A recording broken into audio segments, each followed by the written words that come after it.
What's going on, Halo fans? TheNotable here, and today we are going to be talking about Orion. This was a map that was in the beta. I played a lot on. I don't have my own gameplay. This is Green Skull's gameplay that I'm going to be putting my own little commentary on. I will say one thing about this map before I start actually commentating on it. It is incredibly well balanced. This is a beautiful map made by 343. This makes Orion difficult because generally maps that are incredibly balanced, incredibly symmetrical, are really hard to overpower your enemy by doing one specific thing. In my more recent videos, I talked about Construct on Halo 3, and while it is a good map design, it is incredibly overpowered if you're on the top. Construct has one way to win. If you control the top, you will win. Orion is completely different. If you've watched some of my previous videos, you're familiar with the term power positions, and Orion does have power positions. What I mean by power positions are places on the map that are inherently better than the others. The only difference, though, is in Orion, you have to make those power positions.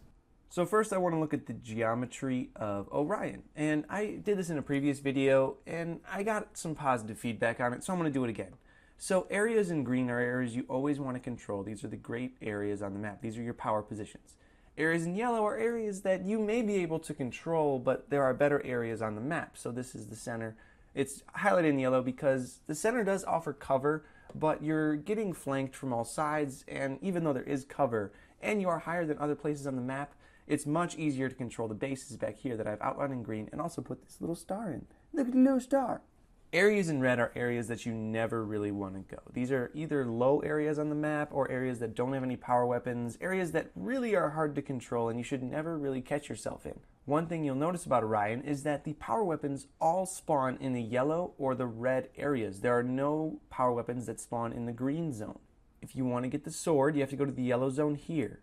If you want to get the sniper, you have to go to this red zone over here on this cliff. The Hydra does kind of spawn near the green zone, but it is still way out in the open back over here behind this tower. 343 did an excellent job with designing Orion because they didn't make power positions inherently on the map. You have to create your own power positions. And I'm going to show you how to do that now so you don't end up dead like this guy. First, I'm going to start by talking about tips when you have assault rifle starts. Now, unlike this guy, you want to always make sure that your assault rifle is always out when you're in the middle. There is literally no range in the middle where your assault rifle won't be effective. And your assault rifle is a lot quicker to kill than your pistol. If you're an older fan of Halo, I can understand you thinking that the assault rifle isn't as good and you might want to use something that has a little bit of range, a scope, and can be effective at medium range. But when 343 took control of Halo 4, they buffed the crap out of the assault rifle. I think they did this because the assault rifle is a little bit easier to use and they want newer players to transition into Halo better because Halo is a difficult game to play. Nevertheless, Orion has a ton of opportunities for close range kills. You want to keep your assault rifle out because your pistol really isn't going to do me much good in those situations. As you can see here, there are also tons of precision weapons like the DMR and battle rifle that you can just pick up on the map to make yourself a little more effective. It's probably better that you avoid using pistols altogether. When I played the beta, I never used the pistols and I did absolutely fine. I found it a lot easier to create situations with the assault rifle that gave me the upper hand rather than always use the pistol and maybe sometimes have the upper hand. Battle rifle starts are a bit different. I didn't really talk about power weapons in the assault rifle start portion because power weapons are pretty easy to come by in assault rifle starts.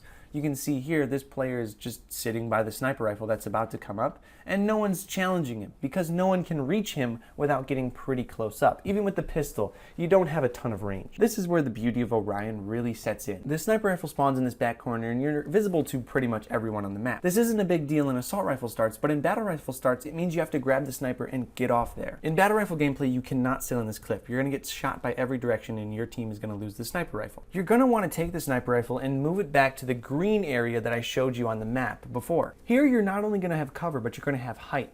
At the green area, at the bases, you have the highest point of the map, and that is #1 to getting tons of kills with the sniper rifle. I want to finish up by talking about the power weapons of Orion. We already talked about the sniper, but I never mentioned the sword or the Hydra launcher. There isn't much use for the sword on Orion. You just don't have a lot of places where you can surprise and you end up having to run out in the open like this guy and you end up getting killed. However, because of the openness and the lack of a ceiling, the Hydra is incredibly good on this map. This video in particular doesn't really show how to use the Hydra well, But once Halo 5 drops, which is actually tonight, I'll be uploading a video on how to use the Hydra. It's an incredibly interesting weapon. Once I make that video, I'll put an annotation on the screen on this video, so you can click that now if it's available. That's all my tips for today, guys. Thanks for watching. I do want to make a small disclaimer. You will never get good by just watching my videos. You have to actually turn on your Xbox, pop in your Halo 5 disc, and get into the arena. Make these tip videos to show you my thought process when I'm playing a game of Halo. If you have any suggestions or something in the video didn't really make sense, please comment down below. Also, if you just want to say hi,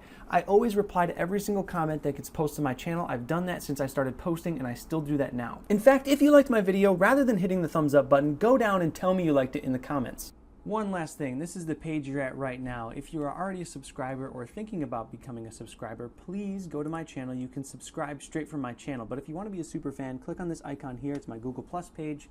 It will take you here. From here you can follow me, and this just gives you better updates of when I make videos. You'll get them sent to your phone, and you'll always be up to date of when I make videos. So again, if you want to be a super fan, go to my channel, click on the Google Plus icon underneath my awesome banner. You'll come here and you can follow me there. Anyway, guys, thanks for watching. See you next time.